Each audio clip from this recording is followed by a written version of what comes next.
today I would like to speak a bit about campaign measurement by Gemius. Not only Gemius DirectEffect, but also other campaign measurement tools of Gemius, including Gemius Profile Effect, if you know this brand name maybe.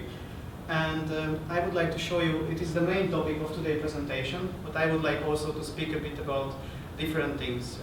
Speak a bit about roadmap of Gemius DirectEffect, and speak a bit about some topic which was brought up by Pap, about discrepancies between publisher adservers and discrepancies between agency tools.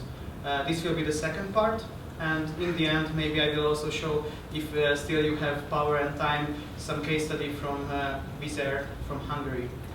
I would like to ask you to please, if I'm speaking too fast, raise your hand, because I'm usually speaking too fast. So it will be not a surprise to me. And before we start, I would like to ask your help to understand me a bit, your position at the moment. Can you please tell me or raise your hand the persons who is working with data from agency ad servers on daily level? Okay. Just to understand how I should how deep I should go with different metrics today. So I would like to show you some slides, some very concrete practical cases. I will use concrete cases. Some will be anonymized because we did not get the approval from the client to show, but some will be with the names of the client. So I can explain that this is the case of the client, this was his problem. I will just use these kind of cases today, and I will speak about concrete analytical part campaign measurement today. Let me show a few numbers about Gemius DirectEffect, because some of you are using it, most of you are using it, some of you still not. And I would like to show you how large is the penetration of Gemius DirectEffect at the moment. So as you can see here, we have like 250 servers in the CE region mainly, and also in Middle East, which are used to process the data, to collect the data, to process the data, and to serve the ads by Gemius DirectEffect. And also we have on average like 970 campaigns measured amount. This is actual number from 2013. I just divided the number of all impressions. I just divided the number of all campaigns with the months till the end of August, and this is the number I got. Also we had like monthly on average 13 billion impressions, and this is only Gemius DirectEffect, not even mentioning AdOcean, which has even more impressions, and it's growing rapidly. And also we have on average like 13 million impressions in a campaign, including smaller and bigger markets as well. So it's a quite nice number, I think, in a campaign. Something about the penetration of Gemius DirectEffect. If you see this map, you can see that the dark red color means that Gemius DirectEffect is absolute market leader in the market. For example, I can mention my best example, Slovakia, which has like, we have 100% market share from media agencies. So this is like homeland for Gemius. And also we have also Hungary with 90%. Also we have Czech Republic, Poland with 60 to 80%. And we have very strong markets like Bulgaria, but also I could mention Baltics. We have a strong position here, even if we are not like absolute market leaders. And some new markets, emerging markets for us. We can see on the map some exotic destinations like Israel or Turkey or MENA region. We have some more clients, and the number is growing, so these are very big prospects for us. I also forget to mention that if you have any questions, please just ask. It's an interactive session, and don't hesitate to ask me. So just to start the first topic about some, I said to you that we collected some best practices how to measure campaigns, and also some first tips before we start into this presentation, which will explain the structure of my presentation. Some tips what we heard from our clients and what we suggest to other clients. I think it's very important to use Gemius DirectEffect as a general media reporting tool. It means that if you have video part of your campaign, mobile part of your campaign, or maybe you have search, you should try to measure as much as possible with Gemius DirectEffect, because you can understand the most from your campaign this way. And you can compare the performance of different parts of the campaign. I know that there are some limitations, yes? There are some limitations at the moment with AdWords, for example. We cannot copy-paste the impressions. But this is what we are working on at the moment. Still, you can measure clicks in AdWords, for example, and you can see how the clicks from AdWords are contributing to the final action in connection to other media types, for example, display advertising. Then also, what is interesting for me, that's very often our clients don't define their KPIs before the campaign. They have a share of budget defined for online, and they just try to reach some impressions or clicks. But I think it's important to find out what is the real objective of the digital part of the campaign, and to follow it and to optimize the campaign according to it. So to test, to learn the creatives, the best performing creatives and placements, and to use them in the advertising campaign. Okay, so just last short introduction about my first part of my presentation. We would like to help you to find those metrics, to find those indicators which help you to optimize your campaign according to your KPI, and to make such a dashboards what help you to evaluate and validate the campaigns. I like this word dashboard because everybody's using it, and this is what we would like to try to help you with, so to find the optimal metrics for your KPI. Some metrics, I put it here like a big map. This is what I try to help you to put into different KPIs. And actually, this is a very practical presentation, as I mentioned already. So I was thinking, what is the target audience of this presentation? And I found this guy on the net. Of course, I'm just joking. It's not the target audience, but this will be very practical. So I hope you will get some practical ideas from it. In the presentation, I will speak about 4 different focuses, 4 different goals of the campaigns. One is visibility, the second is traffic, the third is engagement, and the fourth is acquisition. In visibility, I mean that you want to have some awareness, for example, in your campaign. You want to have a given reach and frequency in your advertising campaign. When it comes to traffic focus, it means that you want to boost the traffic on your website. So some of our clients believe that sales is a number game, and if they have enough users on the website, they will have enough sales. Engagement, I have my favorite client, one of my favorite clients, a car producer, and what they do, they say that we don't have budget for studies, surveys, so to ask internet users if they remember advertisement, if they like their banners, but what they measure, because they don't sell cars online, obviously, what they measure engagement with the creative and engagement with the website.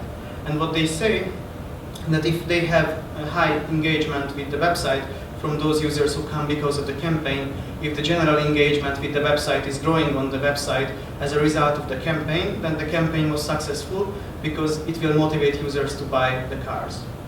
And acquisition, it's e-commerce campaigns mainly, what should be measured there. So we would like to give you some outputs recommended by Gemius how to measure these focuses. First of all, I will speak about visibility focus.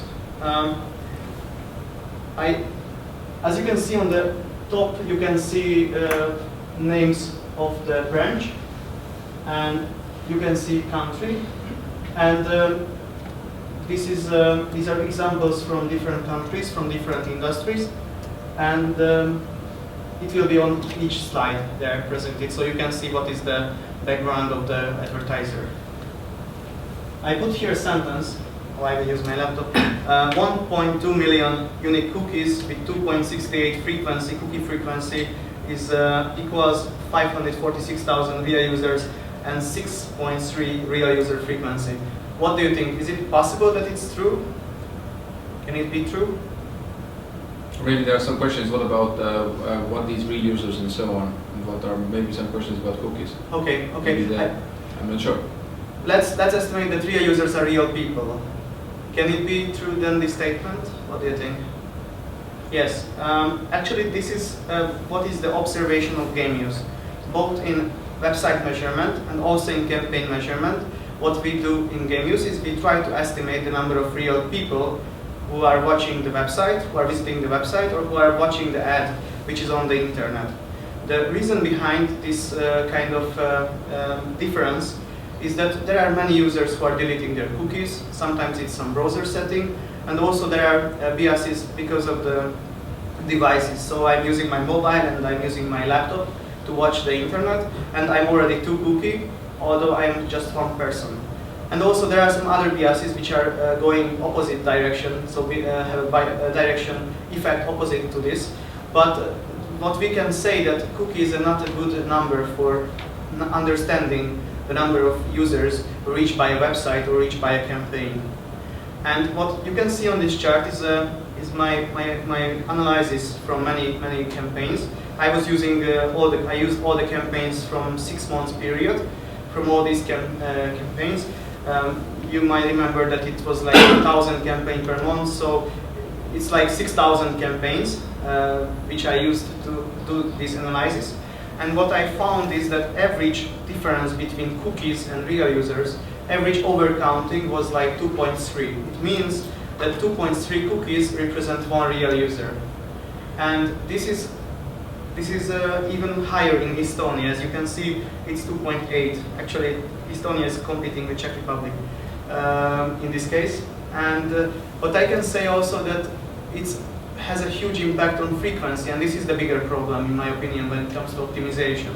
Because if you divide impressions per reach, and the reach is much smaller, because the real number of users is 2.3 times smaller than the number of cookies, then the frequency will be 2.3 times bigger, the real user frequency, than the cookie frequency. So if I have, for example, 1,000 impressions, 1,000 cookies reached, or 400 real users, if I divide 1,000 by 1,000, so 1,000 impressions by 1,000 cookies, it will be one frequency, but if I divide it with 400 real users, it will be 2.5. And this is, I think it's really important problem. What should be used not only to communicate it correctly, but also to use it for optimization purposes. And this is fully coherent. The data between Gemius audience measurement and Gemius DirectEffect is fully coherent. So what you plan before, you get after, because the methodology is coherent. So the number of real users mean the same in website measurement than in campaign measurement. Yes. Is the overcounting increasing or decreasing? By time. Honestly, I did not check it, but I guess it's increasing. I should check it. I just checked the fixed period, and I don't know. I can check it if you like. I can make a. It's interesting to know what the screen should be increasing and how fast. I will check it, and next week I think we can send you some data about it if you're interested. No problem. But what I observed, this is really interesting. What I observed is that actually, what is the factor which is influencing this problem? The factor which is influencing it is mainly the size of the campaign. This is Hungary, but this was the same really in every country. That if you have more impressions, probably the campaign is longer. There is more cookie deletion, more chance that you see the ad from more device, and the overcounting is bigger. You can see it on this chart as well. I also tried to understand this problem a bit more, and I understood that you can see the light green and the dark green lines here. And you can see the light green, maybe you cannot, oh, you can maybe read it, is unique cookies, and the dark green is real users. And unique cookies is growing faster than real users. So it's the campaign is longer, the difference is bigger. And what is interesting, when the campaign is longer, then also the difference between real user frequency and cookie frequency is bigger. Obviously, the dark red is the real user frequency in the campaign. And why I wanted to show you this one is that I also put another screenshot from Gemius DirectEffect, and this green now means the click-through rate. And we often say that actually the click-through rate is declining because the creatives get tired, but there are reasons why it gets tired. For example, because of the increase in frequency. I'm pretty sure that this advertiser did not have a goal to reach a 60 or even more frequency when it comes to real user frequency. As you can see, it's like going the same speed. It is going the same speed, but opposite direction with click-through rate. So just by optimizing this kind of frequency, you can also have an impact on performance of the campaign. And yeah, this was the first about real users. Maybe, do you have any question, or it's clear? Okay. So the next thing, still about visibility topic. What are clients sometimes or often or in every campaign measuring? This is audience composition. This is very traditional offline, reaching the target audience is very traditional offline metric, yes, how to measure it. And this is also available in campaign measurement by Gemius. This is actually very important, especially for those advertisers who are using heavily those traditional media like TV or other traditional channels, because they have this kind of data. I usually don't propose to compare these different platforms because they are really different. I mean, for example, we had a test campaign. I mean, it was a case study, but it was not published finally. But it was a campaign in Hungary from telecommunication sector, and this campaign was about some mobile devices. And what was the most interesting? We had a research after. And we were asking users how they consider the brand. And actually, those users who saw the ad on internet consider the brand much more modern and other similar characteristics. So internet has special advantages, also engagement, taking users to the website. So I wouldn't compare TV and internet directly. Still, some advertisers who are big in offline as well, they like this kind of metrics because this is what they got used to. And it's actually good to analyze audience composition. The reason is that if you are changing, I heard that in the Baltics more and more media buying is going through CPM, for example. And time was very popular, but it's changing.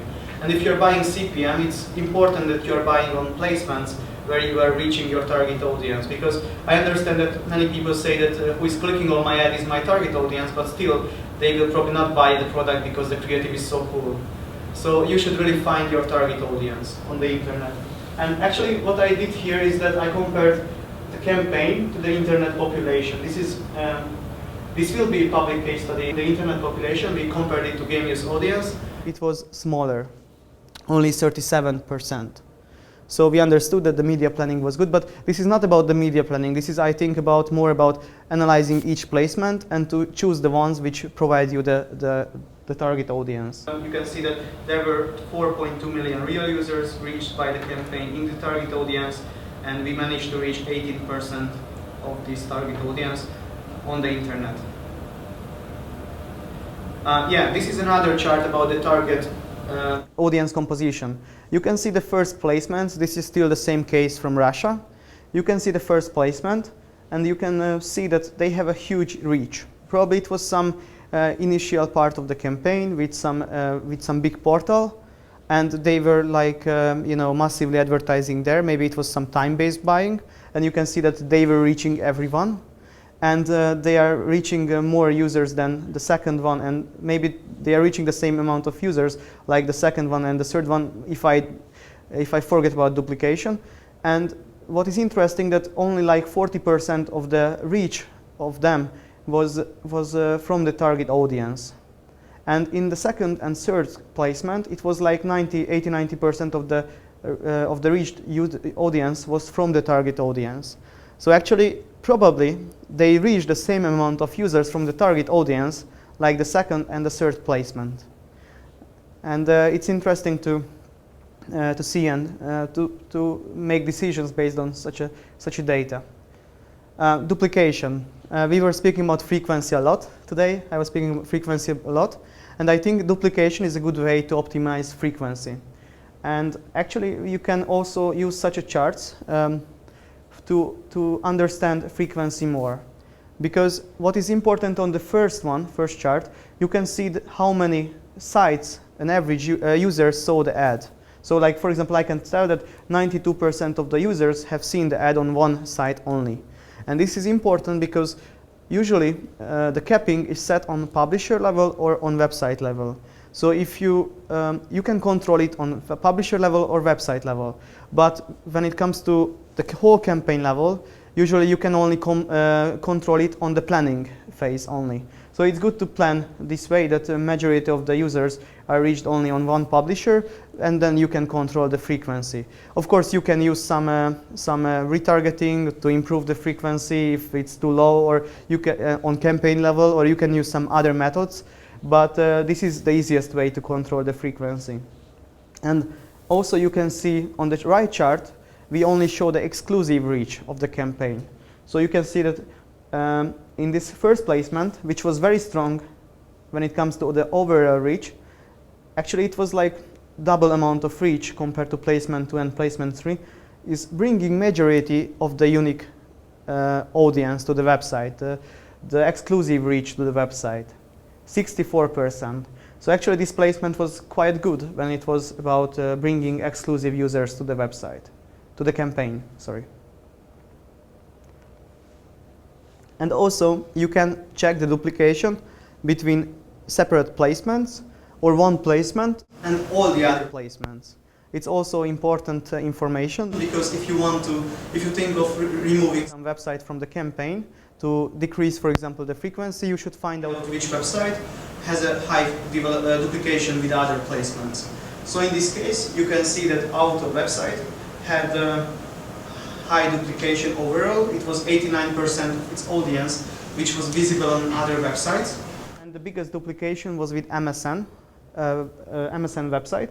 It was 15% of Auto audience present on MSN seeing the advertisement. And it was actually in this concrete campaign, it was well explained, because this Auto was some thematic website for the cars. And actually they used it some kind of retargeting base, so they retargeted users who visited this website on other placements, so there was such a high duplication from this reason. You can see placement 1. This is the one placement which I put it here.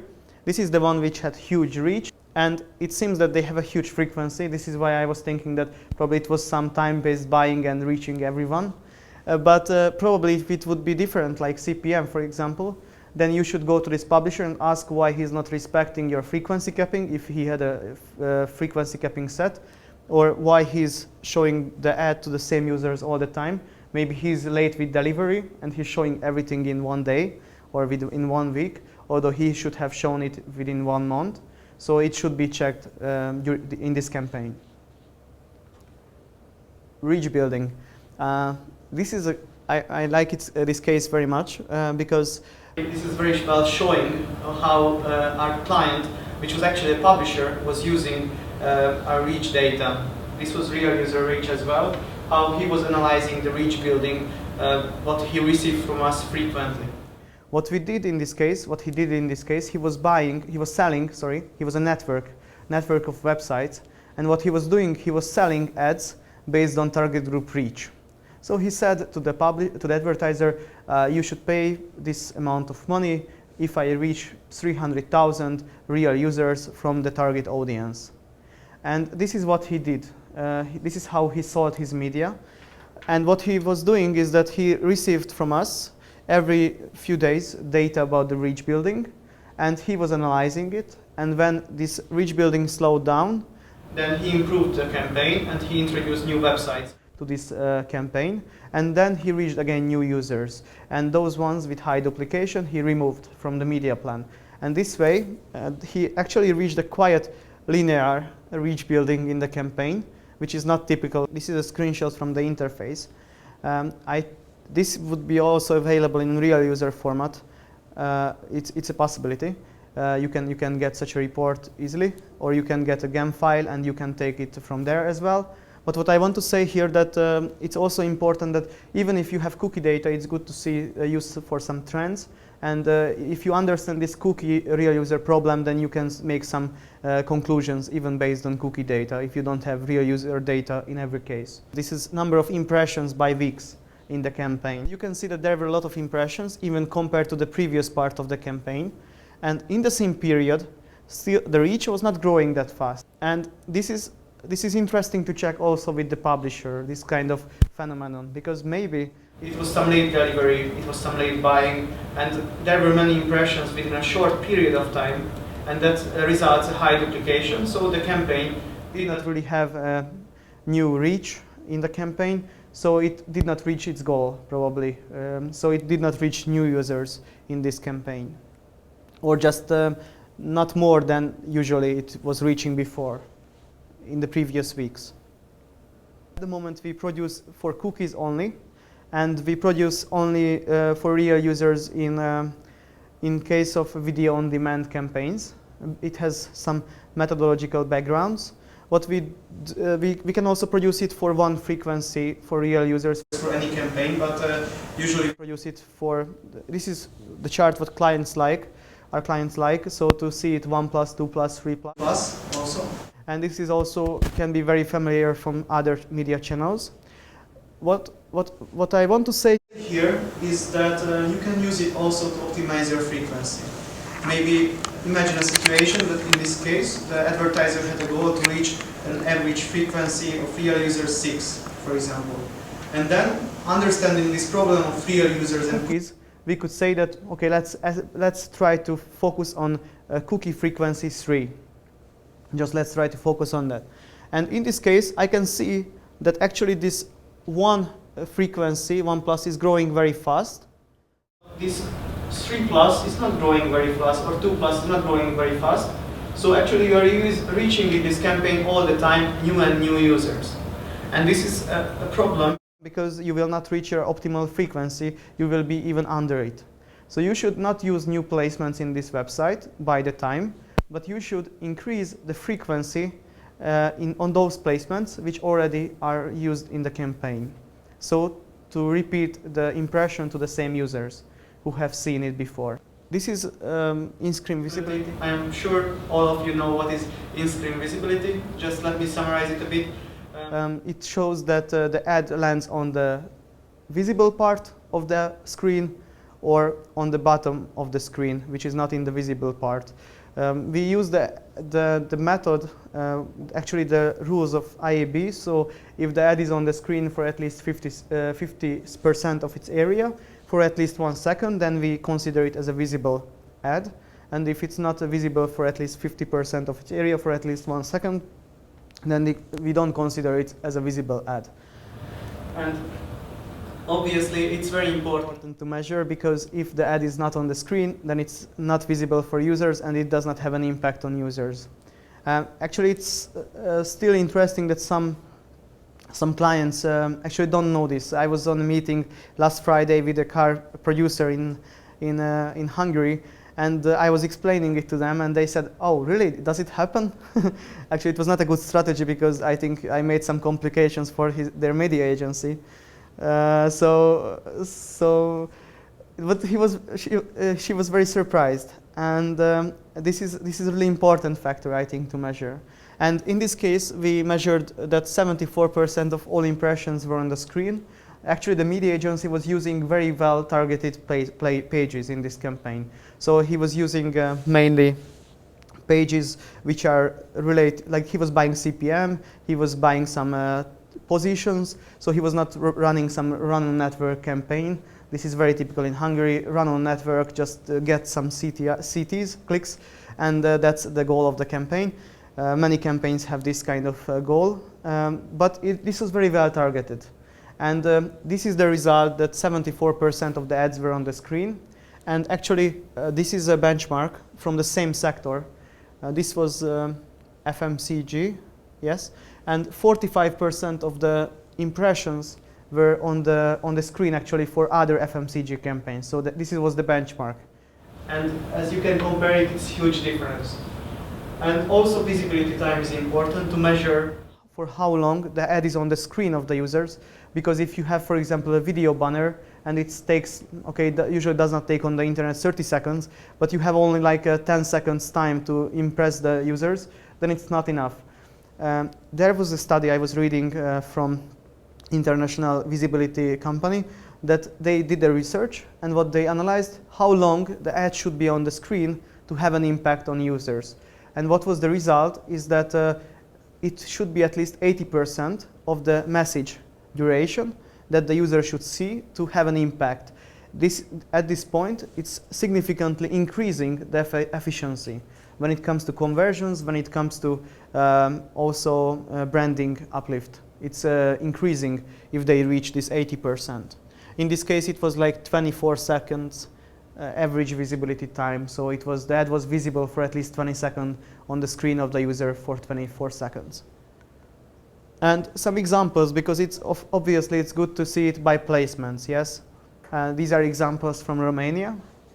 And you can see there are two placements which are extremely high and extremely low results they have. And 99% of impressions were on the screen, here only 1%. So if you have the same price here and here, probably you should consider to buy only this one. Otherwise, you will have almost no value from the publisher. And actually, this is something, visibility is something difficult to measure.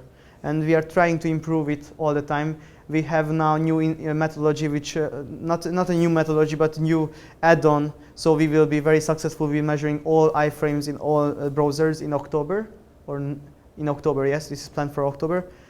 So we are working on improving this visibility measurement, because sometimes it's really hard to measure. I can tell you that even the largest companies measure like 70–80% of impressions, whether they were visible or not, according to my experience. So it's really not an easy task to measure visibility correctly.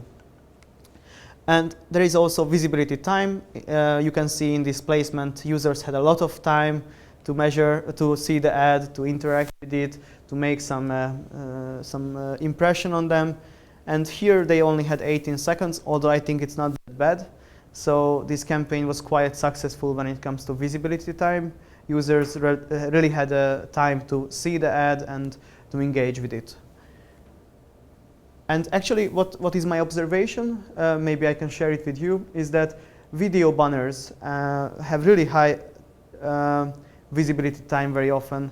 Like I mean that when there are video banners, then I see that it's also dwell time, but visibility time is quite high usually.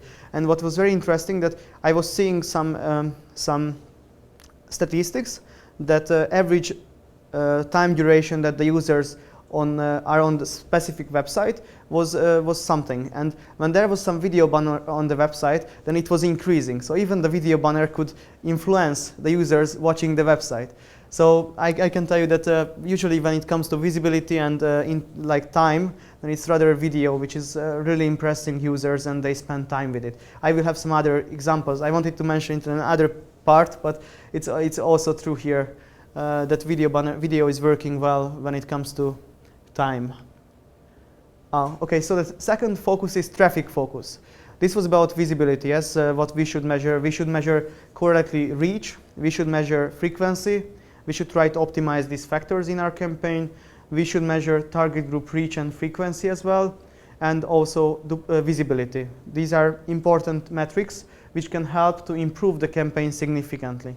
And this is what we recommend to do in campaigns. Traffic focus.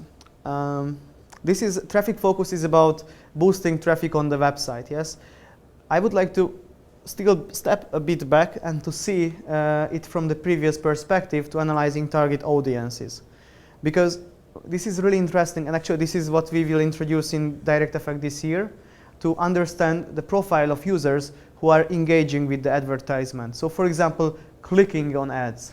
This helps you a lot to understand the users. Because there can be several reasons why not your target audience is clicking, for example. It can be that the creative is not good enough. It was not made for them. And or maybe it's misleading. I can tell you a good example. I have a colleague in Hungary who is head of Gemius Hungary at the moment, Géza, and he was previously head of digital in several media agencies, and he was in OMG that time when they had a campaign. This was I shouldn't say the branch because then you know the brand. So it was a campaign for some online support for clients, and so they were answering questions online and helping clients to get their answers. And what was the idea of the campaign is that they will put it was really nice creatives, happy days for our trafficking guys, because there were like very nice ladies in very short dress wearing like doctors. And you know, they were like the support doctors. And there was like huge CTR, like really, it was a really successful campaign.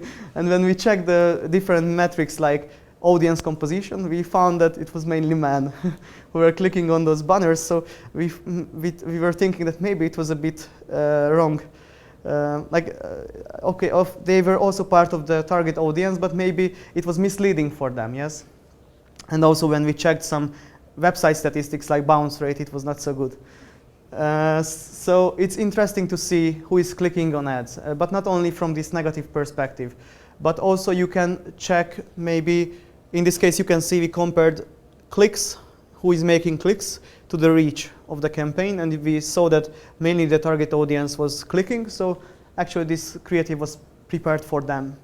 They were attracted by this creative more than other target group users.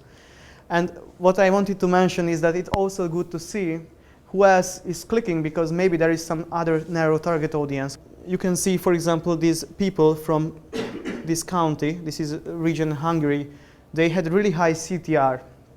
I don't know what is the reason. Maybe this is an interesting topic for them. So maybe there is a second communication which should be done and just targeted to this target audience. And actually 60 plus, they click on everything. So this is not a relevant target audience. But actually this might be an interesting, and the others are also interesting for the client to have a second promotion and to target these users only. Some more practical stuff. Actually, clicks and CTR, these are measured in every campaign, and you can see it's also measured in this case, because this is what our clients measure all the time when it comes to boosting traffic on the website. They want to understand how many users are clicking, how many clicks are generated, and also what is the CTR, how clickable is a creative, attracting users to click. And CTR is declining. Like 8 years ago when I started my first campaign, then CTR was very high. Now it's like here. So it's actually declining, but it's interesting to see it in a campaign. You can see there are some high results on the 17 and 25 of this month. And it should be checked what is the reason behind, which placement generated these big clicks, what was the reason. Maybe there is some mistake, or it's some late delivery, or some reason behind should be there.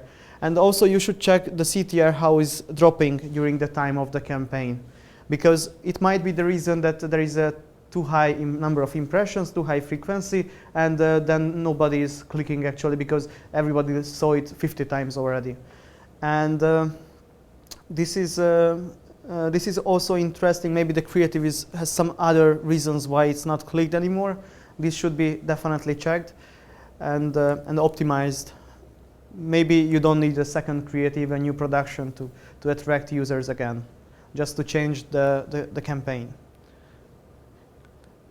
And this is a chart about CTR and CPC. Actually, I think we all agree that good placement which has high CTR and low CPC. Yes, high click-through rate and low cost per click. And in this case, you can see HVG placement.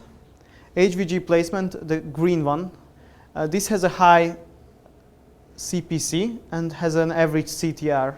So actually, I wouldn't say it's a good placement because it's quite expensive to get here a click. While there is kapu.ag, which has high CTR and average CPC, let's say. So this is a good example. In this case, I would say that HVG is not effective, but please wait a bit because I will show other charts later. And please remember that I mentioned that HVG has high CPC. We will estimate later whether it's a good placement or not, because it's not everything about clicks, but later the user should get to the website, user should be engaged with the website content, so we will check it further. But it's very important to measure CTR and CPC and do it by placements to optimize it for every campaign. And I must tell you something here, because we are very often asked, our tech support very often asked about such a question. Why my visitors from Google Analytics is not the same like my clicks in Gemius DirectEffect, yes? This is often asked. And I must tell you that there is a step between these two things. Like a user, if he's clicking, it does not mean that he arrives to the website. Very often, like 60–90% of the cases, he is arriving to the website, but the rest, he's not arriving to the website, but he's like dropping out somewhere. Maybe the website is loading too slowly. Maybe he realized that it's an advertiser, not some different website, in this case of doctors, and he is just closing the website before it's downloaded and our script is downloaded. So in like 10–40%, the website is not reached by users. So this is why there is a difference between clicks and visits. And if you want to boost traffic on your website, then I think it's good to measure both clicks and visitors or visits to your website. When it comes to visitors, you can also measure post-click and post-view visitors. I think both are very interesting. Actually, I will speak a bit more about post-view later on, how it is influencing the website. Is it really from the campaign? I will speak. Maybe you can also give the definition of post-view if it's not the same. Okay. So post-click visit or post-click visitor is a visit after a user clicks on an advertising. So he sees the ad and he clicks on it. And post-view visit is that he sees the advertisement, he does not click on it, just later comes back to the website and visits it. Another chart, some of our clients are using this kind of data. This is URL data. Because if you use Gemius DirectEffect, you know that you have different scripts for different placements. Or even placement creatives if you are using pure measurement. There, very often you face the problem that you just don't measure the whole campaign. I mean, if you are buying, typically it's the situation when you are buying run-on network and you are buying, for example, some female package, then you don't measure all the websites separately. You don't measure all the sub-pages separately. Because the publisher or network just accepts one script and he puts it in all the positions, and then you get that, okay, yes, I have the impressions which I ordered, but you don't know which website was effective, yes? And this can be also measured, to measure URLs instead of placements only. So you will see that, for example, this divine.hu, which is there, it was effective, and for example, here Sergey was less effective in this campaign, because there are more, on average, like more impressions than clicks.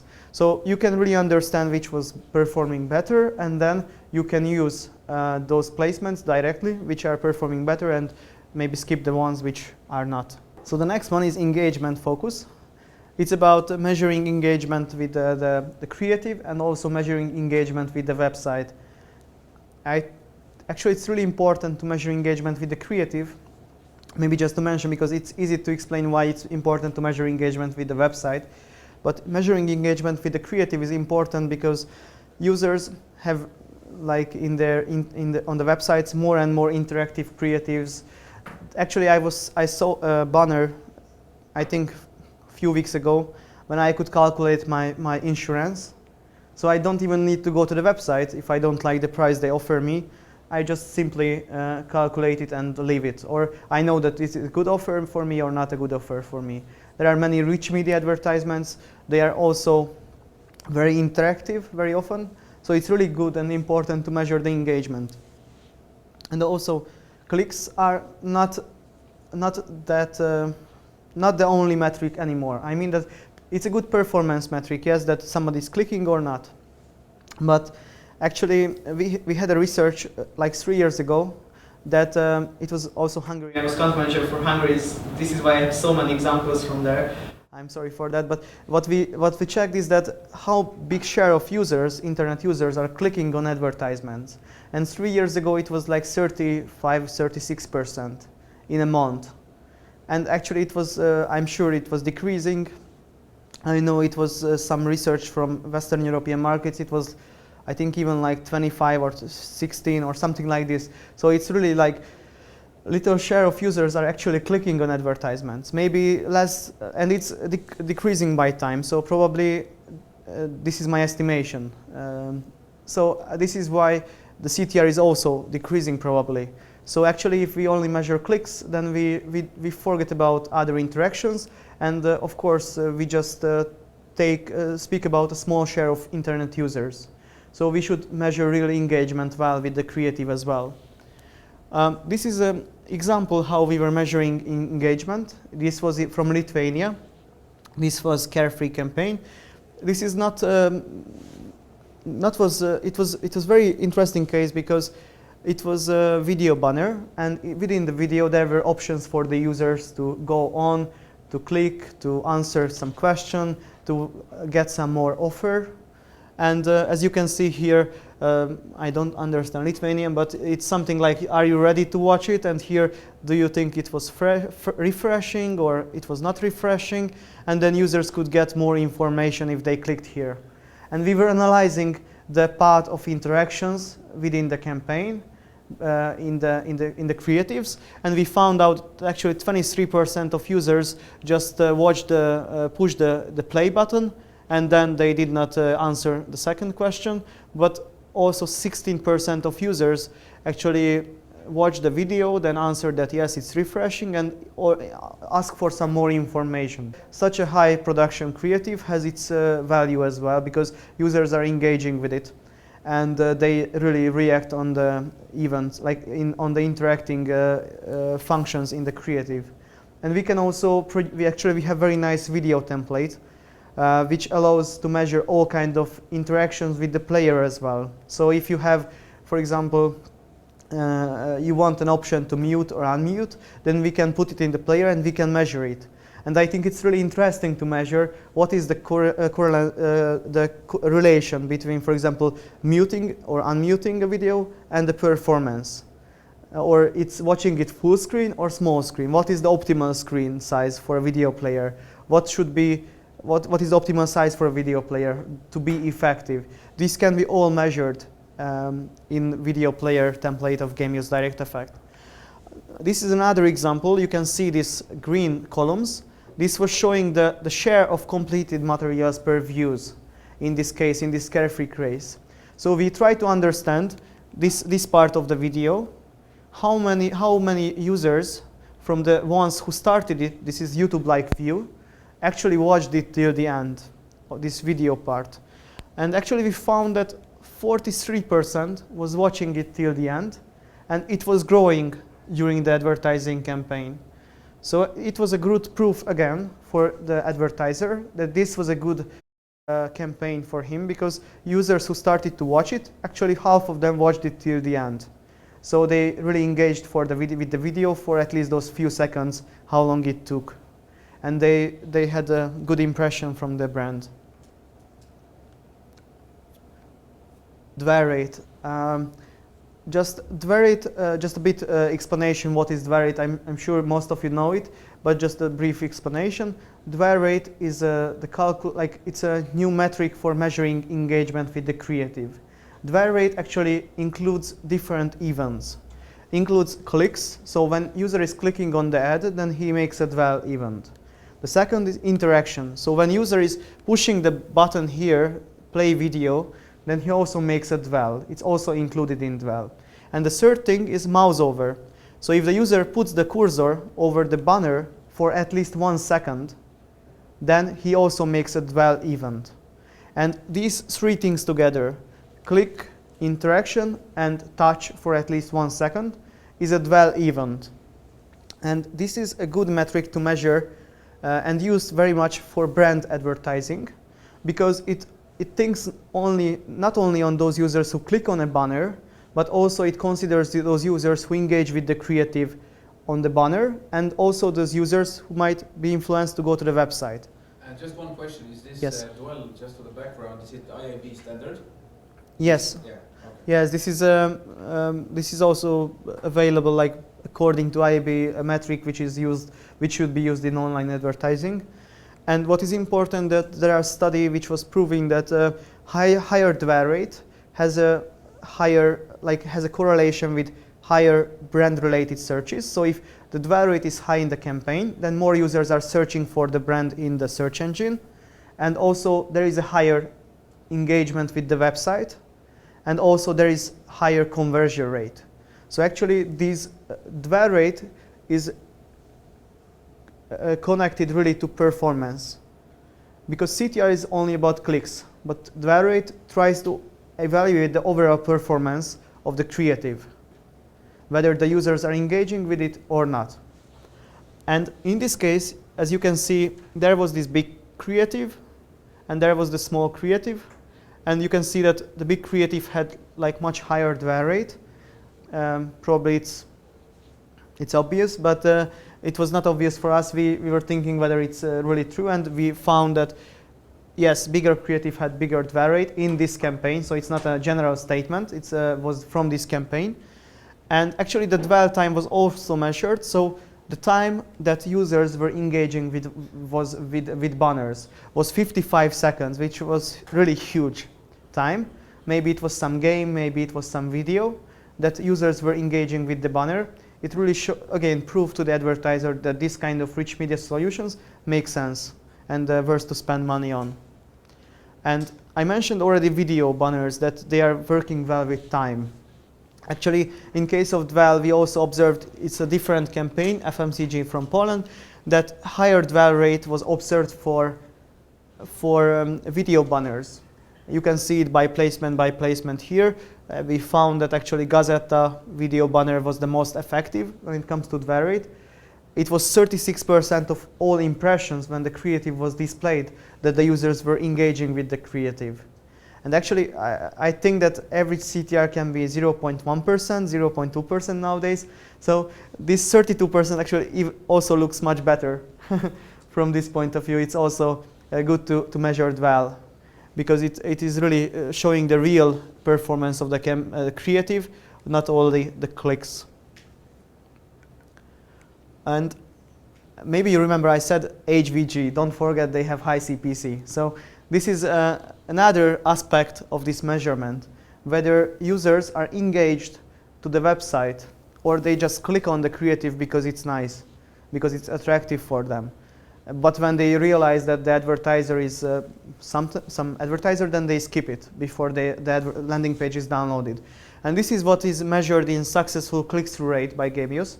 So actually the green line shows the share of all clicks which finished with reaching the landing page. Let's take this example. In case of HVG, you can see that the share of successful clicks was like 80%. It means that 80% of users, 80% of all impressions when there was a click on the creative, the user landed on the landing page. And you can see this other example, for example, this auto, it was only 50% of all clicks ended with landing on the landing page. And of course, if we observe this, then we can say that HVG was not that bad placement, although it was expensive to have a click from there. But users actually, when they clicked, then they thought they wanted to click, so they clicked on it and they went to the landing page. Still, don't forget about HVG, because I will show the third part of this story during the presentation, because there is one more aspect we measured. Bounce rate. I'm pretty sure that this is clear for everyone. We also measured how many of the cases users are dropping off from the website after one page view. I think it's also very important that users who come to our website, okay, they are interested to come to our website, but are they interested enough to step further? It's very important, unless you have one page view website, but I think it's not typical, then it's important to measure that users are not only getting to the landing page, for example, but they are checking other parts of the website, checking more the offer, or even stepping further in the purchase process. And this is what was observed in this campaign, in this auto campaign as well, that this total car had a small bounce rate. So actually 41% of users who came to the website dropped off. And Pepsi Foci had a high bounce rate. 81% of the users left after one page view. This is interesting to measure because you can really evaluate that a placement is bringing you good users or not good users. Because maybe you have some cheap options to buy users, clicks, or just impressions, but maybe those impressions are not, those users are not that valuable for you, because the users who come to your website immediately leave the website after it. And you can see that total car was like 41% bounce rate, Pepsi 81%, and I was also analyzing it in a bigger perspective, so to see how those users did 2 or 3 or even 6+ page views. And you can see that from the previous page you could understand that this total car was performing better, and Pepsi Foci was performing worse when it comes to the number of page views, and in Pepsi Foci most of them left after one page view. But it's interesting to see the time factor as well, that it was actually very similar, so that users who had only one page views, they were the most on total car, and also users who had less than 2 minutes, they were the most on total car as well. So actually time is really much connected in this case to the number of page views. And it's really interesting to measure because you can really evaluate the users who are coming from different parts of the campaign. This is a case study from Coca-Cola. Probably you know, you showed it up here. This was a World Cup campaign from 2000, South African World Cup, I don't remember which date was it. It was about Kanan. Do you know what is Kanan? Okay, I did not know either. He's a singer. I just know because this was the case study about. So this was a singer and we tried to make him popular. And what was interesting here that we tried to compare post-click visitors, post-view visitors, and visitors who did not have any contact with the campaign, and check the same data I showed you before, but comparing them. And what was very interesting to see that actually post-view visitors were the most interested to spend time on the website of Coca-Cola. They spent the most time, they generated most visits. And actually this is my general observation as well, that users who don't click on the ad, it's easy to click, yes, but they are searching for the website and coming back, they are the most engaged with the website. So this is important to measure post-view users who don't click on the ad, but just coming back later without clicking. Of course, still my statement is valid that I don't think still that all post-view users are coming because of the campaign, but this is important to measure them, because as you can see here, they are very engaged. And this is always my explanation to my clients when I say, please measure post-views. And he says that, oh, but they are coming because of TV. And I say that, okay, but check the engagement on the website. And when the engagement is larger in case of post-view visitors than visitors who did not have any contact with the online campaign, visitors who did not have any contact with the online campaign, they had the same chance to see the ad on TV, yes? But still, post-view users are more engaged. So this proves that post-view is a real impact of the campaign and real impact of the online campaign. And acquisition focus. This is the third part of the HVG story. When it comes to, we understood that they have a high CPC. They have an average CTR. Users who click on the creatives usually get to the website. And now we check the cost per action. And actually we found that cost per action is very high in HVG. So this high CPC was influencing the cost per action too much. And overall we can say that it was not a good placement for the campaign, because cost per action, if we speak about acquisitions, if we speak about sales online, that's an important metric, shows that it was not an effective placement compared to other placements. And also it's interesting to see post-click actions and post-view actions in the campaign to understand which is more. Usually my experience is that it depends on advertiser, but it's like 50-50. So post-click actions and post-view actions are about similar amounts. So I cannot say that more post-click actions are in campaigns usually, because they are rather 50-50. And here you can see some special cases. One is Origo, when there are much more post-view actions. I know that in this campaign it was some sponsorships, and maybe it was not that clear for the users where to click. So this was the reason why they were influenced by the ad, but they did not click, just went to the website without clicking. And there was Startlab, which is, you can see here, there is no post-view actions. And the reason behind is that Startlab is actually link collection, so a dictionary of a kind of website. So there you can see a lot of links, one sentence advertisement, but you cannot see an ad. So this is why there was no post-view impressions probably. Very often, by the way, you don't even see the advertiser from the link, so there couldn't be any post-view impact of this kind of advertisements. Time of post-click actions, like time of post-click effect and time of post-view effect. It's also worth to measure how long post-click actions happen after the impression, and after the click, sorry, and how long post-view actions happens after the impression. And actually, we have such a report which is showing that within for example, in this campaign, these concrete campaigns, most of the actions happen within the first 24 hours. Almost all the post-click actions, but post-view actions even happened after 7 days. Actually, you can see that 33%, I have this data, I checked it, it's not from estimation from the picture.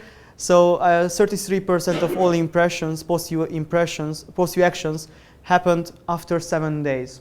And we had a research recently, and we were interested whether it can be true that somebody remembers the ad after 20 days, for example. And my basic estimation was that yes, it can be true, because I remember some Wizz Air ad that I want to fly to Dubai. It was 6 months ago, I think, what I saw. And I still remember this ad, and I did not have a time, or I was not motivated enough to go back. But I remember that I saw this advertisement. But I think it's not typical that somebody remembers for 20 days and then goes back to the website, or even 8 days. So what we did some research. This was not about this was not about actions, but it was about visits. So we did not have a special action, but I think it's a good basis for understanding the post-view effect. What we did here, we had a campaign. This was a telecommunication company in Slovakia. And we measured what is the time difference between post-view impression and post-view visit. And we checked the last impression in the campaign. This is very important, so not the first, the last one. And also what we did, we selected only those users who are, let's say, new users to the website. This means that they did not visit the website in the previous week. We considered them as a new users because 1 week may be alarm for the advertiser that those users are not considering to buy the product anymore. So we wanted to minimize the effect, minimize the number of users who come to the website without the impulse of the advertisement, let's say. And what we realized is that you can see that in the first day, there are the most post-view visits, actually majority of the post-view visits.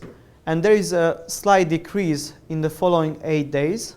And if I go to the next slide, you can see it's a normalized chart. So it's not starting from, like you can see, it's we deducted from every day the constant. Like we realized that there is a constant after the 8 days. That after 8 days, the number of post-view visits is the same every day almost. And this average daily number of visits from the next 22 days, we deducted from all the days. And we got on this chart, you can see it's a normalized chart. You can see that actually this is quite constant, yes? The number of visits who are coming to the website as a post-view visits in the next 22 days after the 7th day. So we realized that there is a traffic. There is a traffic after the 7th day as well, yes?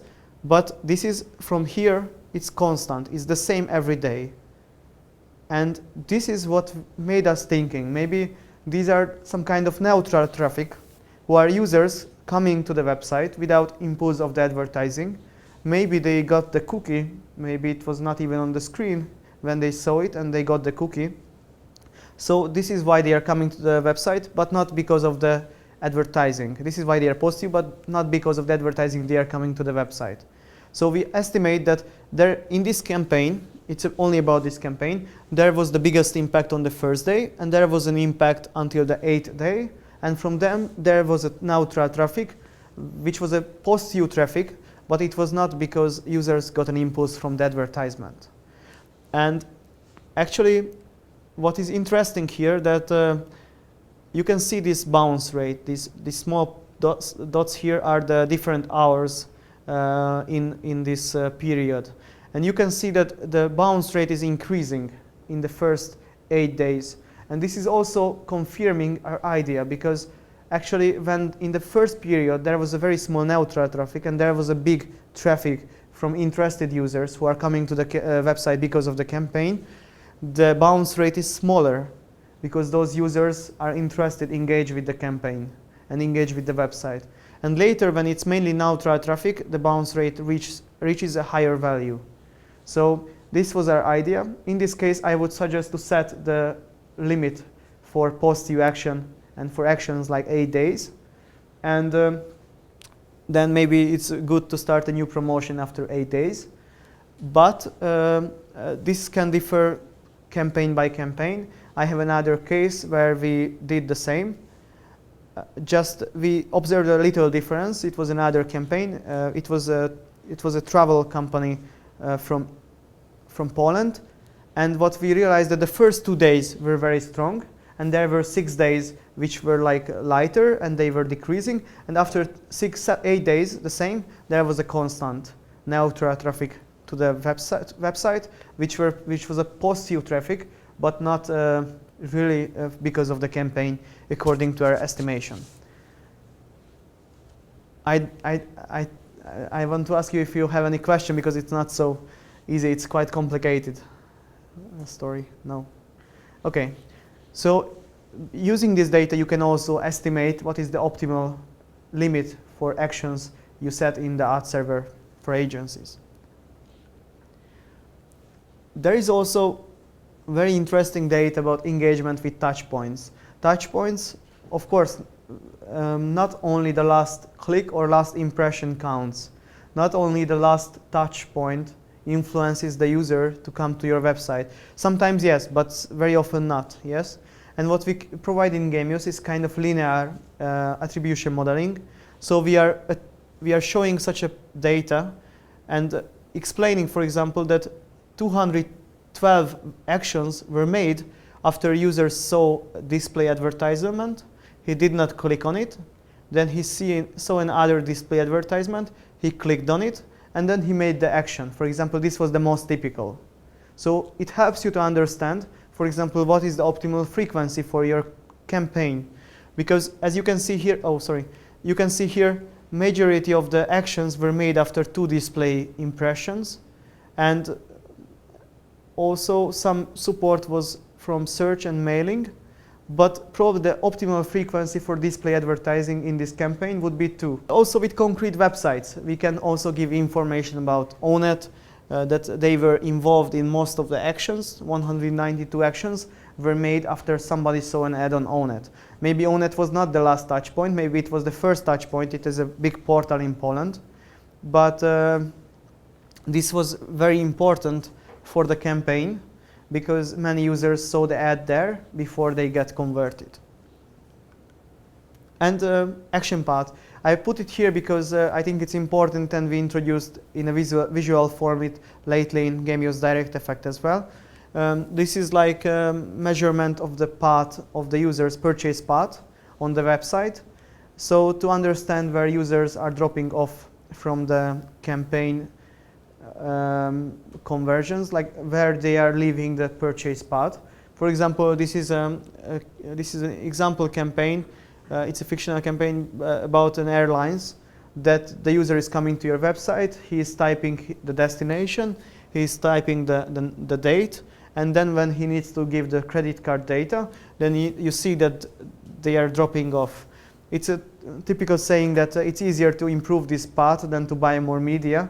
So it's very important to measure as well. And as you can see here, there is already available visual statistics in Gemius DirectEffect. So we recommend to use it, especially that these visits and website-centric statistics were made because of Baltic needs. This was really what we felt here. So we also put it in the interface. And revenue and costs. Actually, very few clients are using this kind of data. I mean, taken automatically from the adserver. And I think it's the most important if you have an e-commerce campaign, if you have a acquisition-focused campaign. It's very easy. Actually, you can define media cost in the Gemius DirectEffect, unit prices. We calculate the total prices. And also you can pass from the web shop the parameter of the price. The price is a parameter. So we can easily produce for you such a result that this placement of yours brought, I don't know, €1,000 income, and it had a €500 cost. So the profit was again €500, or in this case, it was like this. So there was a huge revenue, quite small media cost, and it brought you €4,000 profit, this placement. So you can really understand which placements are profitable for you and not. Like I had a Hungarian client who was a web shop, and he got this data every week. He got even divided by keywords from Google Analytics. So we gave him that in Google Analytics this keyword generated for him this amount of money, and this was the cost because he also put there the media cost. Actually, this client left Hungary, but I don't think this was the reason. But I think that he really could make wise decisions that based on this data, to use Google or not, to use some different websites or not, because he understood. And also we can play with it, so we can combine these statistics with this kind of data, of course. So we can produce such a result. And this is also interesting because then you can really understand what is motivating users to convert and to buy a product, for example, online. And last thing, what I want to show in this part of the presentation is not connected to acquisition strictly, but I want to show it because I think it's really interesting why to use media costs and why to put there. Because I think not many clients are putting there their media cost. And in this case, I would like to show you why it is a good decision to put there based on this case. You can see the first placement, this brainy river run placement, marked with this magenta color, and you can see the cost per click is 550. Let's say that you have a placement, this brainy, and you put there that one click costs 550. What the system is doing? The system is, you define it as a unit price for a click. What the system is doing is that it's multiplying with the number of clicks you get, so you get the total cost. And then it's dividing by the number of 1,000 impressions, so we also get unit price for unit cost for CPM. So the unit cost is like 404. And then your task is to check whether you can buy CPM for cheaper than 104 or it's more expensive. Because then you can decide whether CPC is the best buying model for this campaign or not, or at least for this placement. So typing the costs into the system is also a good thing to measure really what is the optimal buying model for your campaign. And I got to the roadmap part, so if you have any question about the previous part, you can ask now, or you can ask later as well. So about the roadmap, Gemius DirectEffect. Here we have technical developments, what we plan in Gemius DirectEffect. It's strictly related to Gemius DirectEffect. You can see for 2013, for Q3 and Q4. Actually, Q3, the end of Q3 is quite close, so it's quite actual. And you can see here what we have. I will explain more frequency capping, sequential optimization, banner heat map, and retargeting part in later slides. Maybe what I want to mention, what is here, system ad space developments, what they mean, and batch upload, what it means in this form here.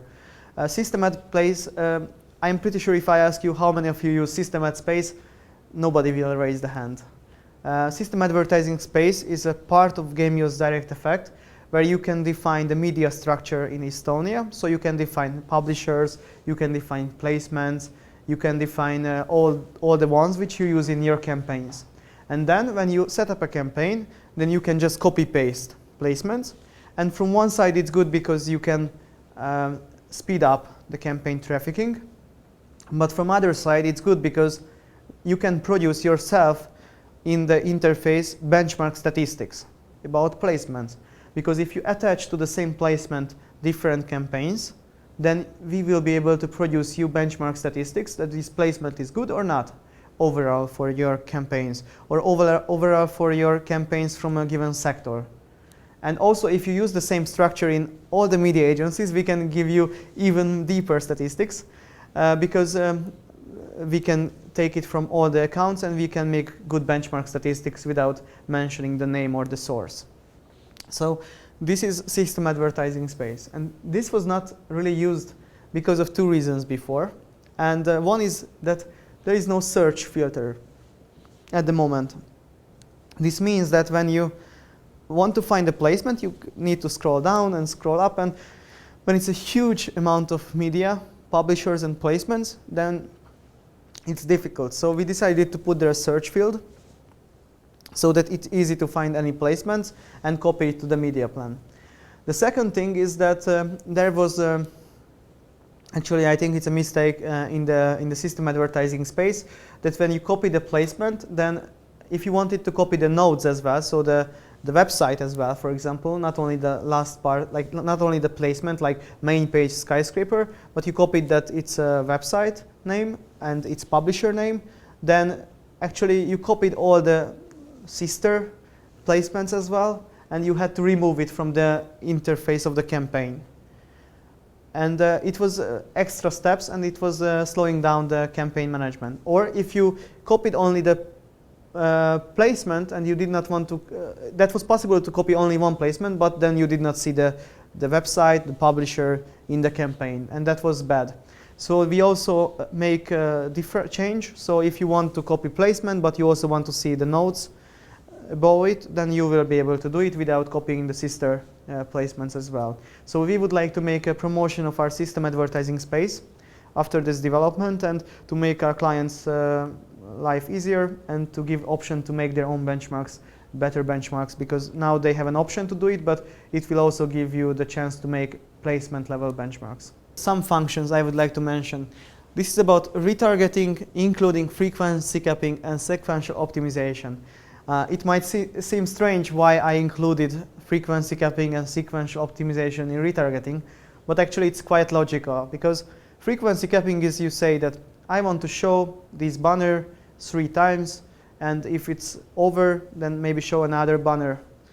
Sequential optimization is that I want to show this banner 3 times, then show another banner, then show another banner. So actually this is just one more step from frequency capping. And then retargeting is again one more step. Show this banner like 5 times, or until the user makes a page view on my thank you page, or the user clicks on my creative, or the user does something, some event on the internet. So actually they are really connected to each other.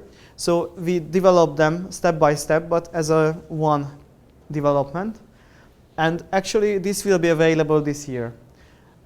What is important here is that, sorry, one more comment maybe to retargeting, because I would like to show you a retargeting case, and you will ask me why you promote a retargeting case when you still don't have a retargeting option in Gemius DirectEffect.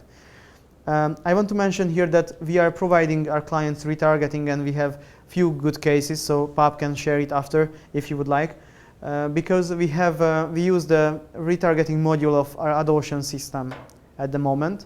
So if you have a retargeting campaign which you would like to run, it's not a problem. We can set it up for you, and it will work according to your criterias, but it's at the moment not inbuilt to the Gemius DirectEffect platform. What you can see on the screen is some screenshots from these new features, because actually they are already existing, but they are still in final phase and the checking phase. And you can see that here you can set up creative groups. In this option, you will be able to define basic creatives and different creative groups. For example, creatives for activated users. So these are the retargeted creatives. You will be able to put all the creatives into groups. And even different size of creatives can be put into different groups. So if you have 3 formats, like a skyscraper, a banner, and some layer, then you can put all in the same group. And then, according to the placement, the campaign will show the one which, according to your conditions, and according to the size of the placement. So you can set up some conditions. For example, I want to show this creative until one action will be made, and then show a different creative group. And also you will be able to set up it on placement level. I mean, you will be able to add all the creatives, also the retargeted creatives, to all the placements, just to make sure that we will not show skyscraper on a placement where there should be a banner, but the campaign will do the retargeting, frequency capping, and sequential optimization on campaign level. So this is very important. I forgot to mention here about batch upload, and just to explain what it means here. This is important, that batch upload in this development phase means that you can upload all the kind of creatives to the system with one action. So you can upload, for example, if you have five banners, then you can upload them with one upload action. And then the system will recognize that this banner has a size of 250, 250, and then it will add this character to the banner, or the flash version, or some other characteristics. It will define automatically. And it will help to speed up the trafficking process as well.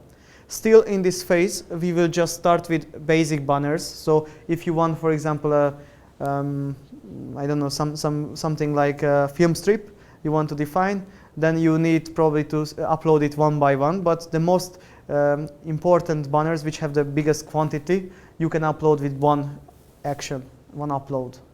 So it will help our clients to speed up the trafficking process. And the last thing is banner hit. It's quite simple, not too much to explain. We had the request from our clients to have this kind of function to understand where the users are clicking on the creatives. So you will be able to see first in reports. They will be available from on-demand reports in the interface. Later from the interface, you will be able to see different creatives, how they are clicked by internet users, where they are clicking. This is what's new banner in Gemius DirectEffect, so it's not very interesting banner itself, but it's showing where the users are clicking. Actually, they are not clicking in the functions. It's strange. So it's showing where the users are clicking in the banner. And this can help you to understand. It rather supports the creative work and gives you some idea for creative strategy as well. So to see where the users are clicking on the banners.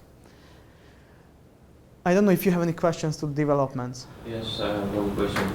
The retargeting part, is it only available on sites that are running on AdOcean platform? No, it's available on any platform. So any sites. Even now, if you want to run a retargeting but I don't know about business exactly here, but I think that you can run it on any site, even if it's not using AdOcean. Of course, AdOcean websites who are using AdOcean, they have a special benefit because, for example, they can set up retargeting campaigns themselves. They can give you a special additional benefit. For example, if you buy, I don't know, 1 million impressions, they can give you 50,000 retargeted. They have a special benefits, but it can be run on any website. And it can also be launched, activated by regular action codes and so on. Yes. Actions, successful clicks, or even we will have like by click redirect. So if somebody is clicking on my ad, then I don't show it anymore to him, and I show some special message. So it's possible, yes. For example, I will show you a case. Maybe I can show it now, and then I will go on. This is Yes, this is case study from Wizz Air. It's one of the case studies we have for retargeting. This is from Hungary. Yeah, again. This was made with this sales house called Temp, and also with Maximize, the agency, and Wizz Air was the client. And actually, this was a special campaign. We tried to reach those users who already showed some interest in the offers of the company. So actually, the ones who visited the website of Wizz Air, and we gave them a special message after. So the basic campaign was give a city as a present. And when we saw that users came to the website, we assigned them a cookie, or we put this information in their cookie that they saw the banner, they came to the website, they showed some interest. And then we showed next time on Temp special message, are you sure you don't give a city as a present? So this was a Christmas campaign, so it was a nice message. And what we realized is that actually many of the users converted because of the retargeting part. Only 0.3% of all the impressions were retargeted. The rest were not retargeted. They were just simple impressions delivered based on thematic and socio-demographic planning, but they were not retargeted. We don't know about those users who received them, whether they are interested in Wizz Air or not. But the retargeting part, we saw those guys who came to the website, and we reached we reached them with 0.3% of all the impressions, and actually they generated 44.61% of the conversions. The media, it was ticket buying on Wizz Air website, so it was very strict action. And actually, if we did not use retargeting, then we lose 44% of all conversions in this campaign. And actually, the CTR was much higher for them, like 3.5 times higher, and they made, on average, like per user, 30.5 times more tickets. They purchased 30.5 times more tickets than users who were not retargeted. So this was really a good case for us. And we would like to run more retargeting campaigns in Estonia as well. There is also some more development. It's not technical development, but it's important that we would like to introduce in Estonia as well. We do it already in 12 markets. We have benchmarks from our clients' campaigns. For Latvia and Lithuania also, yes? Yes, we have also Latvia and Lithuania. We do it based on DirectEffect, and also we do it based on AdOcean. So I know that we have pretty big clients since March for AdOcean, and we have big clients for agencies as well. And we would like to introduce benchmark studies in Estonia. We have it in all the markets where we have a good share of market. And we plan to start the first one in October, some basic study. We have 6 waves a year, so we produce some benchmarks every 2 months. And if you need some more benchmarks, then we can also help you with that. And this is some example. This is not from a public report, but some example how we supported our clients with benchmarks. This was a FMCG campaign in Hungary this year, and what we did, we compared his campaign to the average market campaign, like average campaign in the FMCG sector in this period of the year. So what we found out actually that what is interesting maybe that this campaign was like not that big, like 4.7 million impressions were in this campaign, while the average in the market is 9.4 million in his sector. And what is interesting, the frequency was much lower. He probably did a better optimization of frequency, and this is why he reached almost the same number of real users than it is in the average campaign in the FMCG sector. So this campaign seemed quite good for the client. It was an effective campaign also because of CTR was high in this campaign compared to the average benchmark in the sector of him. And another example, this is not about the specific campaign, it's about the sector. Here you can see the orange part, which is the share of all ad impressions which are generated by mobile devices. And these are just some examples what kind of benchmarks we are producing. And you can see that in this case you can observe that there is like 2.53% of all impressions of our ads are delivered to mobile devices. And by measuring this trend, for example, you can observe that maybe you need a landing page for mobile dedicated, because there are many users who are watching the advertisements with mobile devices. I was on this last Friday meeting with a car producer, and they said, you know, we don't want our users to click on mobile ads. Actually, mobile ads are very much clicked by users from several reasons. Because we don't have a good landing page. And they decided in the same meeting that they will redirect all the users to the Facebook page of the advertiser. But it was interesting that they did not produce a landing page, although they see the need that many users are watching the advertisements from mobile devices. And this can be also taken, this kind of insight, from these kind of benchmarks. Or another example, what we do, we measure which are the popular placements or effective placements, or popular creatives, effective creatives in the market. So this is what we would like to introduce here in Estonia as well. Probably already in the October wave, but we will still discuss it when exactly. And if you are interested in such a benchmarks, feel free to contact again Pap or me, because we can help you. And the last part of today's presentation is about discrepancies. This is, I think it's really interesting for publishers, for agencies as well. And they usually ask us why there are differences in number of impressions between publishers and between agencies. So we made an estimation. I would like to explain it a bit to you. I'm not a technical guy as well, but I would like to try to explain it in a more easy way to you. So to show the flow of processes, what happens when there is a publisher who is using AdOcean, for example. There is an agency who is using GD+, so they are serving the ads from Gemius. And there is also Gemius DirectEffect, so there is an impression measurement code, which is measuring the campaign, pasted in the adserver of the publisher. What are the processes? What happened? And we estimated also that the browser is Mozilla Firefox. My technical colleague said it counts also, so I have to say it to you. So these are the flow of processes.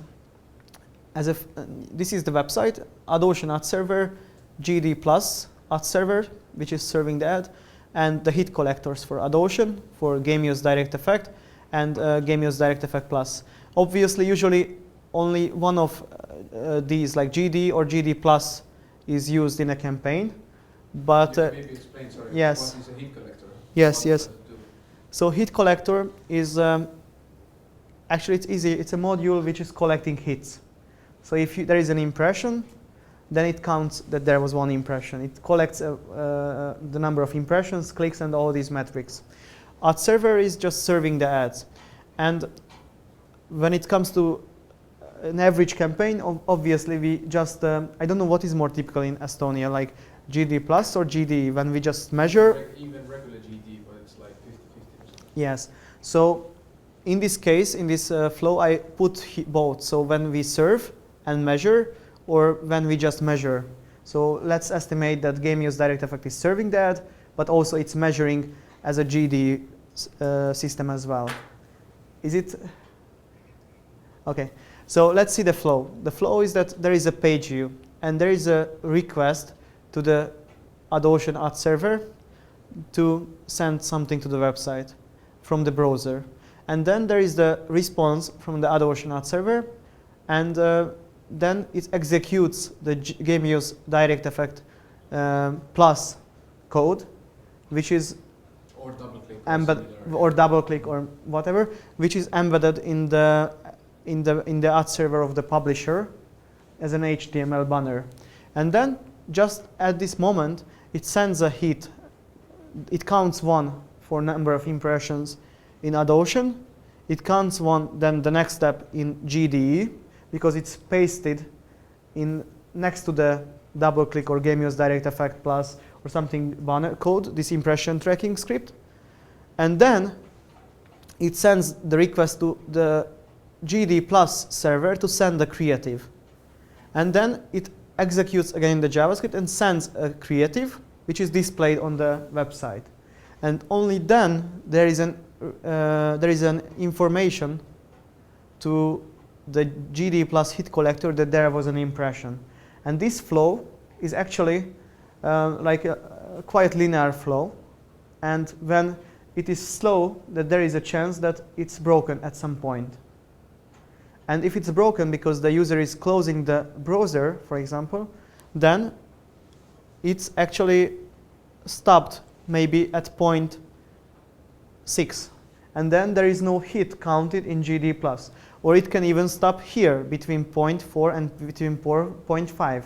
So maybe AdOcean or the publisher adserver, because it's not only AdOcean, not only GD, AdOcean measures a hit, but already the agency tracking pixel does not measure a hit, doesn't measure an impression. And actually it depends on many factors. I asked what is based on. And I understood that type of page, creative weight, server bandwidth, and all these things have an impact on the speed of this process. And when it's heavy add, for example, there is a chance that the difference is bigger because the process is stopped more often before GD or GD plus would record an impression. And actually, I was checking what is the average, and according to experience of some of my technical support colleagues, it can be 2% approximately if GDE, so just pure measurement of Gemius DirectEffect, and AdOcean is used. It can be like 3 to 5% if AdOcean is used with GD+.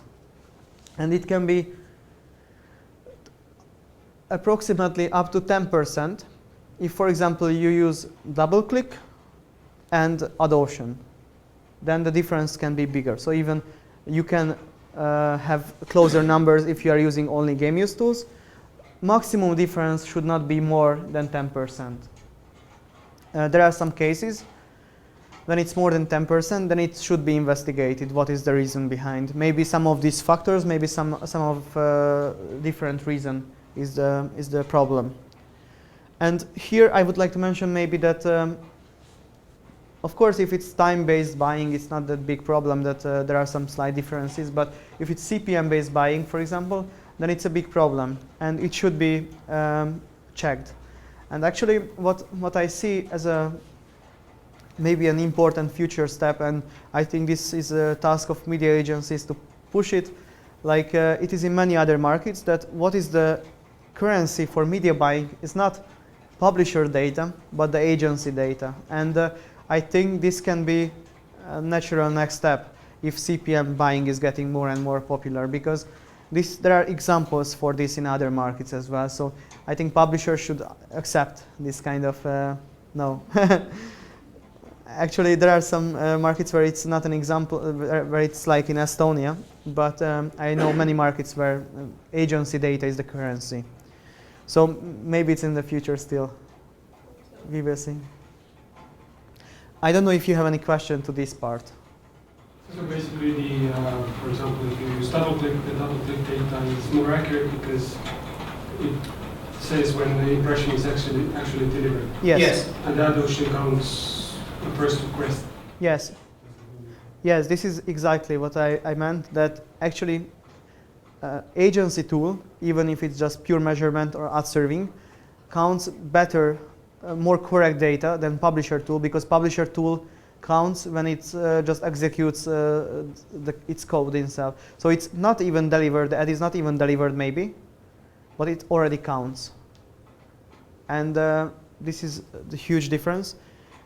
Of course, if the publisher is serving the banner, then it's quite much it's good data, because then it's somehow the serving and the measurement for impressions is good. But if it's a third-party serving, then definitely the third-party serving should be used as a currency.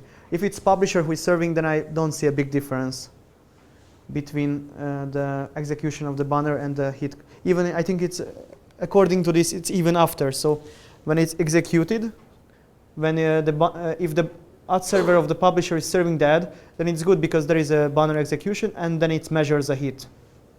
But if the third party is serving, then it already measures a hit, and this part is only in the end of the process, to be very correct.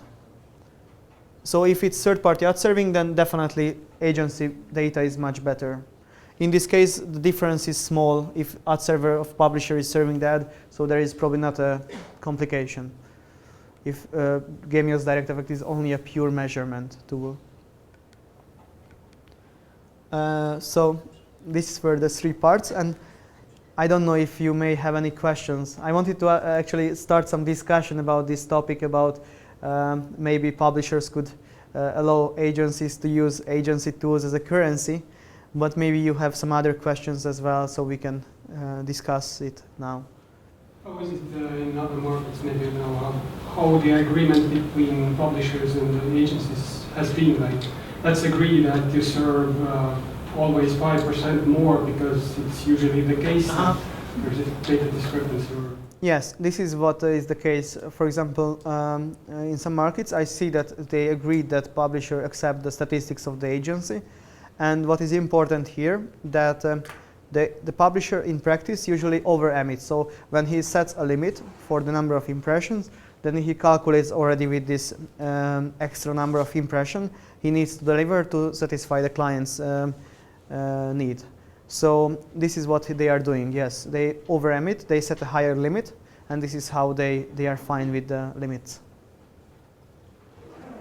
In some case, they also check the publisher has an access to the Gemius DirectEffect statistics. They can have access, but it's not a practice, very often practice, I think, that they open the interface every day and check the statistics. They rather do it this way and just check in the end of the campaign.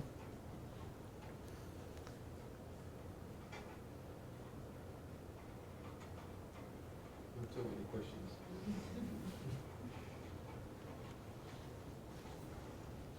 But maybe there are some questions about what is happening in other markets, like in Lithuania, that you are also going at. What is happening in Poland? What is the trend? Is it towards mobile advertisements, or is it towards trend towards video? Okay, I did not prepare this question. I don't know, maybe you know, Jeff. If you don't know, that's okay. Yeah, I think that still, like, I can say about mobile and video as well, because these are trendy things, yes, to say that video and mobile. And I think that at least in majority of the like Poland is quite advanced market. I must say that they are the most advanced in this region, and they have quite much of inventory as well. So they can plan for mobile, they can plan for video, and they are very active with this. They also have special GRP reports, for example, for videos, like measuring GRPs like in TV, and they are very much focused on it. I told you that we can give you this 1+, 2+, 3+ frequency for video on demand, or videos, yes, not only video, on all kind of videos. And this is what they require a lot, because they are planning and running campaigns very actively, videos and mobile as well. But the other markets, I would say that they still don't have enough inventory. I mean, when it comes to videos, professional inventory. When it comes to mobile, not enough dedicated inventory. So they are rather sold as actually as bonuses or extras, but not like there are not big inventories. And also there are some sales houses which are actually collecting the inventory from, for example, different publishers' mobile websites, and they are selling them together. So actually they are, I think, very interesting for all the clients. They are growing very fast. I think we can say this is year of mobile, or last year was that, but still there are not enough inventories. Maybe Poland is the one which is biggest, and they really seriously have serious amount of advertisements on these mobiles and videos. But our clients have always of course, higher needs than what is the actual reality. So we are focusing on this part as well with video solutions, video advertising solutions. Also, not only video banners in banner videos, but also in-stream videos.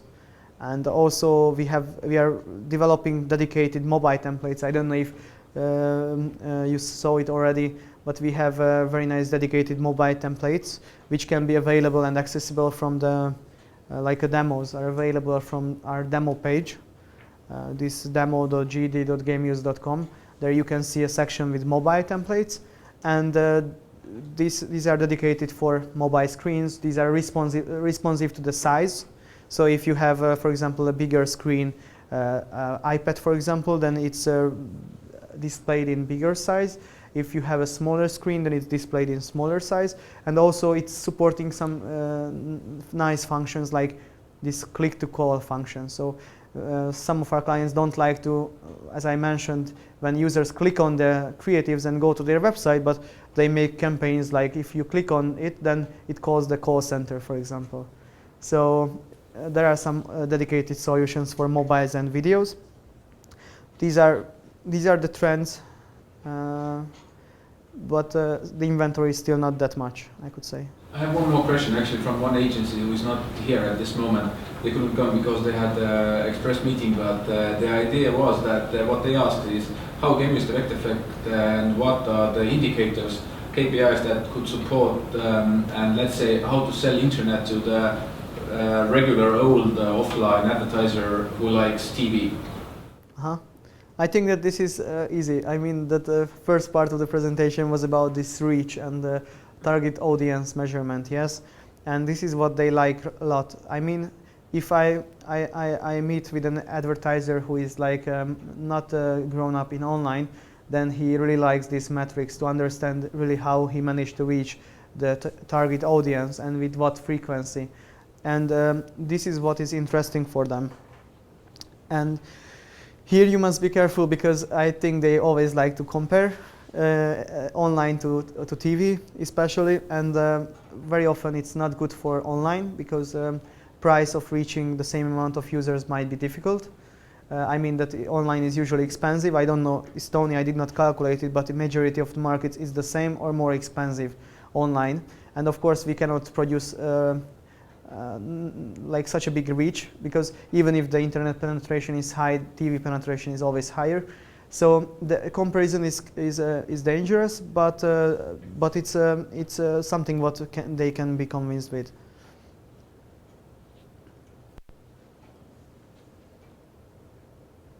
So you have a limited set of background data about the users. Is there going to be an extension of the list anytime soon, or can you add some? I don't know. I want this particular background information added, possible? I don't know, some value-based social demographic instead of gender or age. yes, I can actually show you this. I can show. Do you like to see what kind of data we have in the adserver, or you would like to see even more detailed data what is available in additional files? Maybe I can show you both if you. Okay. I sit down for a second.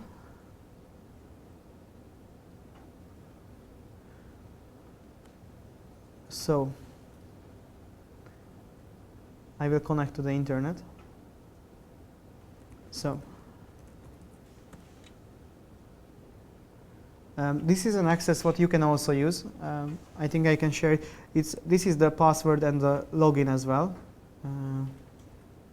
Okay.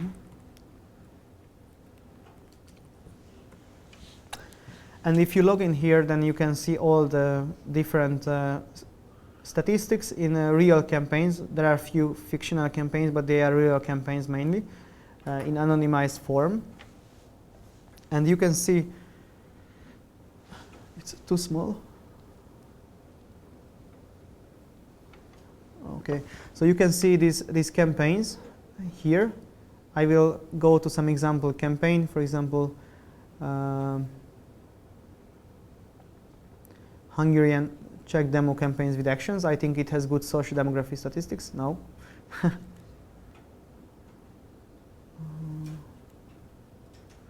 Okay, I will show the one which is here.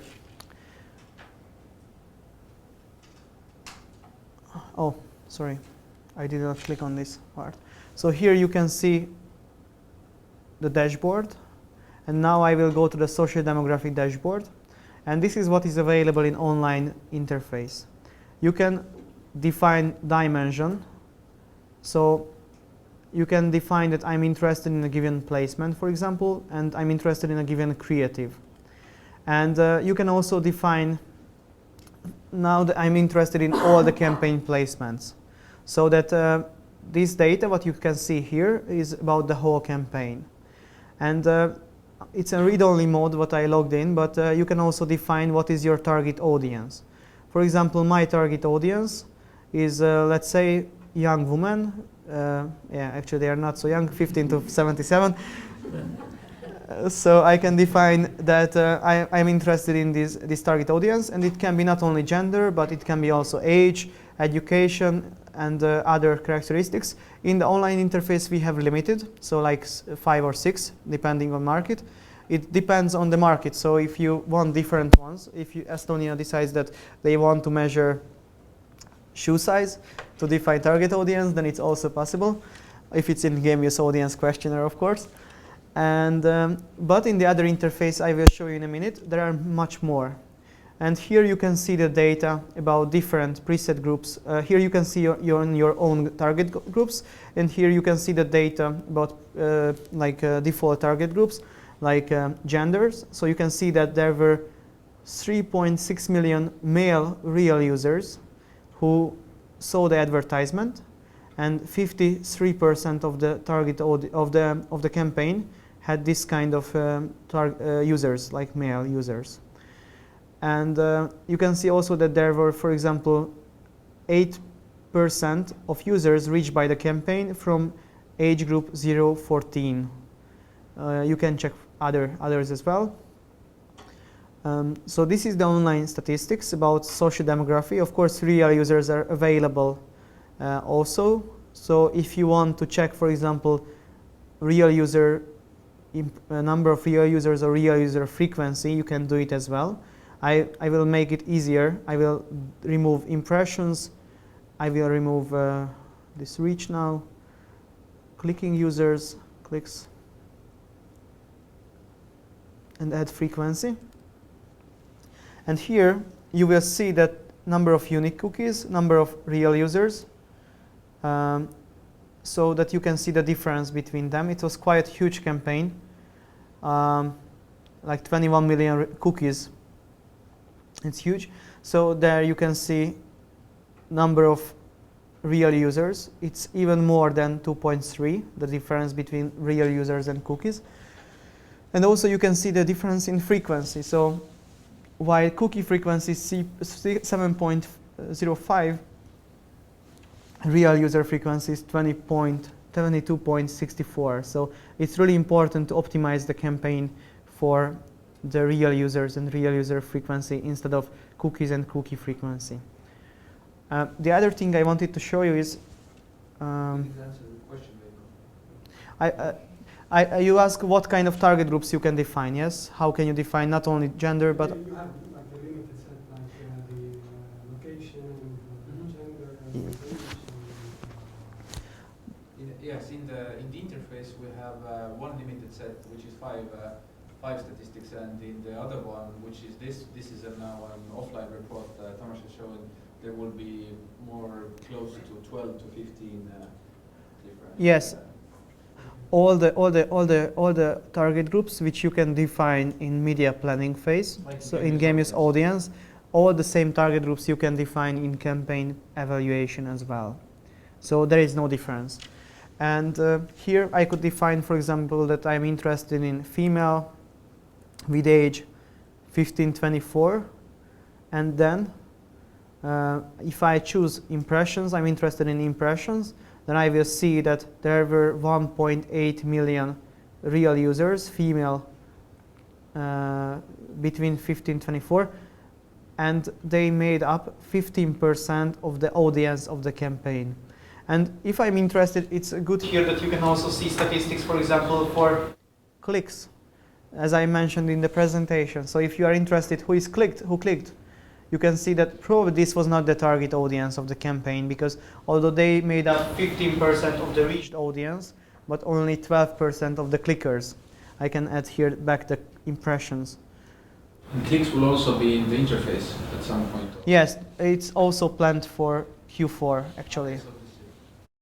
It's also planned for Q4, so you will also see it in the interface. But you can also this is like you see that you have to read it like this. There is visitors, real users, and here is the event. So it means that number of real users who made impression event, number of real users who made click events.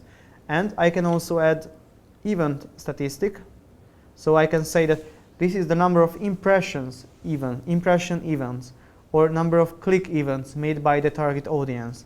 So you can see that there were 1.8 million real users from the target audience who generated impressions, and they overall generated 41 or 42 million real impression events. And also I can check more. I can check even successful clicks or interactions or actions if the campaign is big enough. Of course, if we don't have enough sample from the users who make a conversion, then we don't know who they are because we don't have enough sample.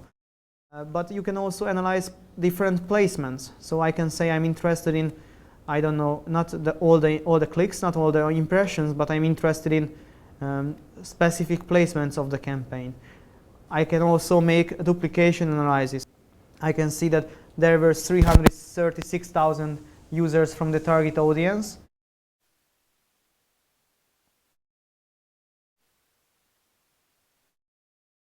They were on both websites. Or you can check duplication in percent. So you can see that how big share of eWord users were on AdFlare, or opposite, how big share of users from AdFlare were on eWord. And even you can add more placements to this. So you can really check different variations.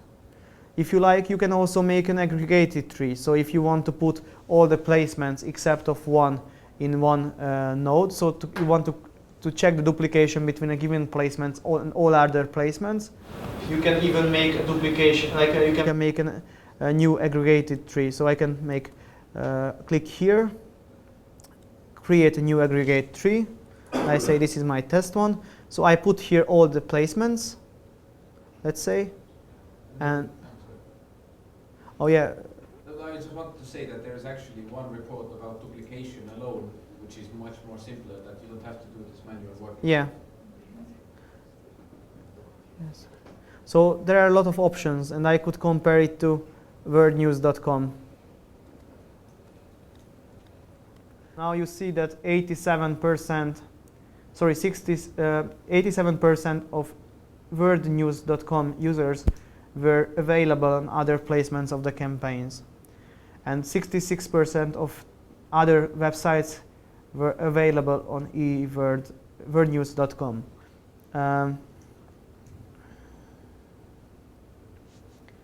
I don't know, maybe you have some questions about this more. Yeah, the questions like what we don't have right now. For example, if a person likes cats or dogs. In theory we can, but the idea is that we already have about 15 questions in the panel of the questionnaire. And if we have it too long, if we start questions that do you like tables or chairs, yes, the idea is that response rates will go very low. People will stop answering those questionnaires. So what we try to do is only put in like the very most important ones. And then, yeah. So what you also mentioned correctly is that the traditional idea of planning the media is like a gender and age and so on. In the internet, you don't have to do that. These are like ways to try to describe the user, not what the user really is. So if we are doing the same thing in the internet, it doesn't make sense. We could have something more precise than that. So this is yes, we can. In Gemius Audits, you can actually. I can send you or show you later what are the 15 or maybe 17 characteristics, or how do you want to call them. But you can combine them also. Yes. And also we have examples that we are combining with external data sets. So for example, in Hungary, we are combining it with Ipsos, which is our partner, additional research. They have a detailed research about internet users and other, like not only internet users, but general other data sets. And we are combining, like somehow doing some fusioning of data. So you can there define even more, so that the guy likes Coca-Cola who visits this website or not likes, like what is the share of users who likes Coca-Cola from the ones who visit this website. So it can be even more, but it needs some more preparation from our side. Yes. So, if there are no more questions, Then thank you. there you go. No?